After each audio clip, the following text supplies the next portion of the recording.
ಬೆಳಗಾವಿ ದಾಳಿಯ ನಂತರ ಭಾರತ ಮತ್ತೆ ಪಾಕಿಸ್ತಾನದ ನಡುವೆ ಯುದ್ಧದ ವಾತಾವರಣ ನಿರ್ಮಾಣ ಆಗಿದೆ. ಭಾರತವು ಸೈನ್ಯ, ವಾಯು ಮತ್ತೆ ನೌಕಾಪಡೆಗಳಲ್ಲಿ ಪಾಕಿಸ್ತಾನಕ್ಕಿಂತ ಬಲಿಷ್ಠ ಆಗಿದೆ.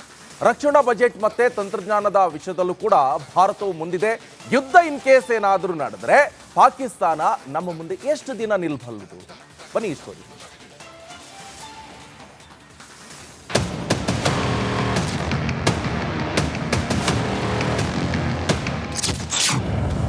ಭಾರತ ಪಾಕಿಸ್ತಾನ ಮಧ್ಯೆ ಯುದ್ಧ ನಡೆದರೆ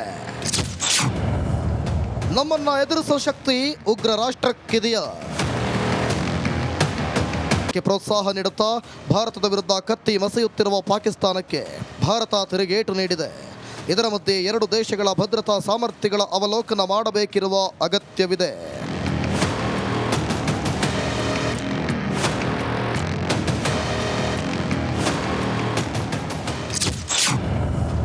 ಯಾರ ಸಾಮರ್ಥ್ಯ ಎಷ್ಟಿದೆ? ಮಿಲಿಟರಿ ವಿಚಾರದಲ್ಲಿ ಪಾಕಿಸ್ತಾನಕ್ಕಿಂತ ಭಾರತ ಎಷ್ಟೋ ಪಾಲು ಮುಂದಿದೆ. ಜಾಗತಿಕ ಪವರ್ ಇಂಡೆಕ್ಸ್ನಲ್ಲಿ 145 ದೇಶಗಳ ಪಟ್ಟಿಯಲ್ಲಿ ಭಾರತ 4ನೇ ಸ್ಥಾನದಲ್ಲಿದ್ದರೆ ಪಾಕಿಸ್ತಾನ 12ನೇ ಸ್ಥಾನದಲ್ಲಿದೆ. ಈಗಾಗಲೇ ಭಾರತ ಹಾಗೂ ಪಾಕಿಸ್ತಾನದ ವಿರುದ್ಧ 4 ಯುದ್ಧಗಳು ನಡೆದಿದ್ದು 4ರಲ್ಲೂ ಭಾರತ ಗೆಲುವನ್ನು ಸಾಧಿಸಿದೆ. ನಮ್ಮಲ್ಲಿ 21 ಲಕ್ಷ ಸಕ್ರಿಯ ಯೋಧರಿದ್ರೆ ಪಾಕ್ ಬಳಿ 6.5 ಲಕ್ಷ ಸಕ್ರಿಯ ಯೋಧರಿದ್ದಾರೆ. ನಮ್ಮಲ್ಲಿ 11.5 ಲಕ್ಷ ಮೀಸಲು ಪಡೆಯಿದ್ರೆ ಪಾಕ್ ಬಳಿ 5 ಲಕ್ಷದಷ್ಟಿದೆ. ನಮ್ಮಲ್ಲಿ 4426 ಟ್ಯಾಂಕರ್ ಇದ್ದರೆ ಪಾಕ್ ಬಳಿ 2735 ಟ್ಯಾಂಕರ್ಗಳಿವೆ. ನಮ್ಮಲ್ಲಿ 2216 ವಿಮಾನಗಳಿದ್ರೆ ಪಾಕಿಸ್ತಾನದ ಬಳಿ 1143 ವಿಮಾನಗಳಿವೆ. ಭಾರತದ ಬಳಿ 323 ಫೈಟರ್ ಜೆಟ್ಗಳಿವೆ. ಪಾಕ್ ಬಳಿ ಇರೋದು ಕೇವಲ 186. ನಮ್ಮಲ್ಲಿ 220 ದಾಳಿ ಹೆಲಿಕಾಪ್ಟರ್ ಇದ್ದರೆ ಪಾಕ್ ಬಳಿ 90 ಇವೆ. ನಮ್ಮಲ್ಲಿ 15 ಸಬ್ಮರೀನ್ ಇದ್ದರೆ ಅವರ ಬಳಿ ಕೇವಲ 5. ನಮ್ಮಲ್ಲಿ 2 ವಿಮಾನ ವಾಹಕ ನೌಕೆಗಳಿದ್ರೆ ಪಾಕ್ ಬಳಿ 1 ಇಲ್ಲ, 0. ಎರಡೂ ದೇಶಗಳು ಪ್ರಬಲ ಸೈನ್ಯಗಳನ್ನು ಹೊಂದಿದ್ದರೂ ಭಾರತದ ಸೈನ್ಯವು ದೊಡ್ಡದಾಗಿದೆ, ಹೆಚ್ಚು ಮುಂದುವರೆದಿದೆ. 3 ಪಡೆಗಳಾದ ಸೈನ್ಯ, ನೌಕಾಪಡೆ ಮತ್ತು ವಾಯುಪಡೆಗಳಲ್ಲಿ ಮೇಲುಗೈ ಸಾಧಿಸಿದೆ. ಭಾರತದ ಬಳಿ ಅರ್ಜುನ್, T-90 ಭೀಮ್ ಟ್ಯಾಂಕ್ಗಳು, ಪಿನಾಕ ಮಲ್ಟಿ ಬ್ಯಾರಲ್ ರಾಕೆಟ್ ಲಾಂಚರ್ಗಳು, ಬ್ರಹ್ಮೋಸ್ ಕ್ರೂಸ್ ಕ್ಷಿಪಣಿಗಳು, ಹೋವಿಟ್ಜರ್ಗಳು ಮತ್ತು ಇತರ ಆಧುನಿಕ ಫಿರಂಗಿಗಳು ಇದ್ದು ಸೇನೆಯ ಸಾಮರ್ಥ್ಯವನ್ನು ಹೆಚ್ಚಿಸಿವೆ. ಆದರೆ ಪಾಕ್ ಬಳಿ ಇಷ್ಟೊಂದು ಶಕ್ತಿ ಇಲ್ಲ. News desk, republic Kannada. Belagavi ದಾಳಿಯ ನಂತರ ಭಾರತ ಮತ್ತೆ ಪಾಕಿಸ್ತಾನದ ನಡುವೆ ಯುದ್ಧದ ವಾತಾವರಣ ನಿರ್ಮಾಣ ಆಗಿದೆ. ಭಾರತವು ಸೈನ್ಯ, ವಾಯು ಮತ್ತೆ ನೌಕಾಪಡೆಗಳಲ್ಲಿ ಪಾಕಿಸ್ತಾನಕ್ಕಿಂತ ಬಲಿಷ್ಠ ಆಗಿದೆ. ರಕ್ಷಣಾ ಬಜೆಟ್ ಮತ್ತೆ ತಂತ್ರಜ್ಞಾನದ ವಿಷಯದಲ್ಲೂ ಕೂಡ ಭಾರತವು ಮುಂದಿದೆ.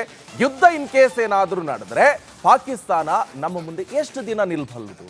ಬನ್ನಿ ಈ ಸ್ಟೋರಿ.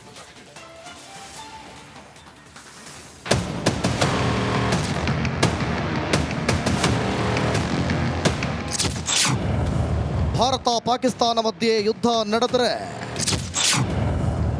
ನಮ್ಮನ್ನ ಎದುರಿಸುವ ಶಕ್ತಿ ಉಗ್ರ ರಾಷ್ಟ್ರಕ್ಕಿದೆಯಾ?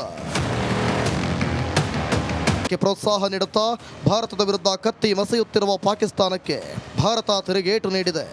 ಇದರ ಮಧ್ಯೆ ಎರಡು ದೇಶಗಳ ಭದ್ರತಾ ಸಾಮರ್ಥ್ಯಗಳ ಅವಲೋಕನ ಮಾಡಬೇಕಿರುವ ಅಗತ್ಯವಿದೆ.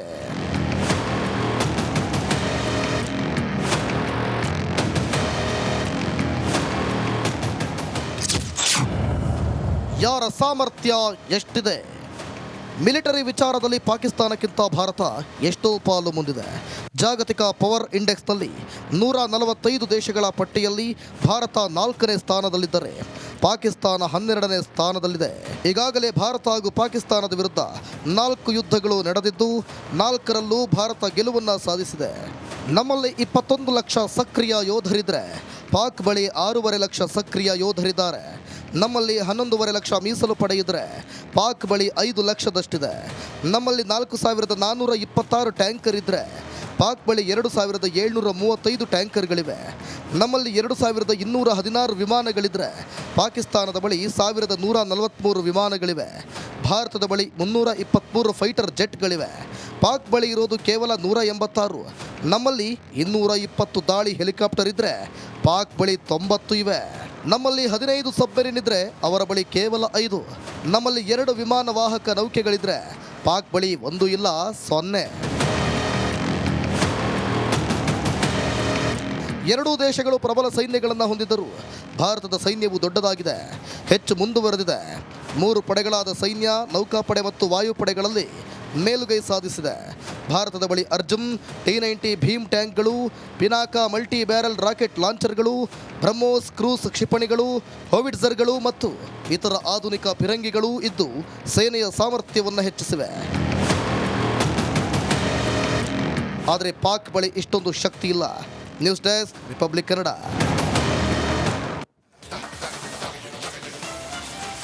ಕೋಟಿ ಭಾರತೀಯರ ಒಗ್ಗಟ್ಟೆ ನಮ್ಮ 140 करोड़ भारतीयों की एकजुटता हमारी सबसे बड़ी ताकत है. यही एकता आतंकवाद के खिलाफ हमारी निर्णायक लड़ाई का आधार है. ಭಾರತವು ಅತ್ಯಂತ ಕಠಿಣ ಶಿಕ್ಷೆ ನೀಡುತ್ತದೆ. पूरा विश्व आतंकवाद के खिलाफ हमारी लड़ाई में 140 करोड़ भारतीयों के साथ खड़ा है. मैं पीड़ित परिवारों को फिर भरोसा देता हूं, उन्हें न्याय मिलेगा, न्याय मिलकर रहेगा. इस हमले के दोषियों और साजिश रचने वालों को कठोरतम जवाब दिया जाएगा. ಉಗ್ರ ದಾಳಿಯನ್ನ ಭಾರತ ಉಗ್ರವಾಗಿ ಖಂಡಿಸಿದೆ. ನಾನಾ ತಂತ್ರಗಾರಿಕೆ ಮೂಲಕ ಪಾಕಿಸ್ತಾನವನ್ನ ಕಟ್ಟಿಹಾಕಲು ಮುಂದಾಗಿದೆ. News desk, republic Kannada.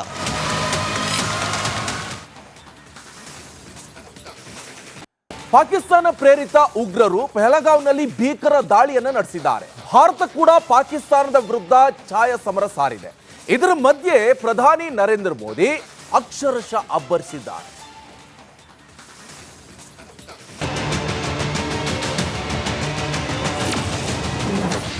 ಪಹಲ್ಗಾಮ್ನಲ್ಲಿ ಭಯೋತ್ಪಾದಕ ದಾಳಿ ನಡೆದಿದ್ಯಾಕೆ? ಕಾರಣ ಕೊಟ್ಟ ಮೋದಿ, ಮುಂದೆ ಏನಾಗುತ್ತೆ? ಬಲಿಯಾಗಿದ್ದಾರೆ. ಯಾಕಾಗಿ ಈ ಕಾಶ್ಮೀರದಲ್ಲಿ ಶಾಂತಿ ನೆಲೆಸುವುದು ಸಹಿಸಲಿಲ್ಲ?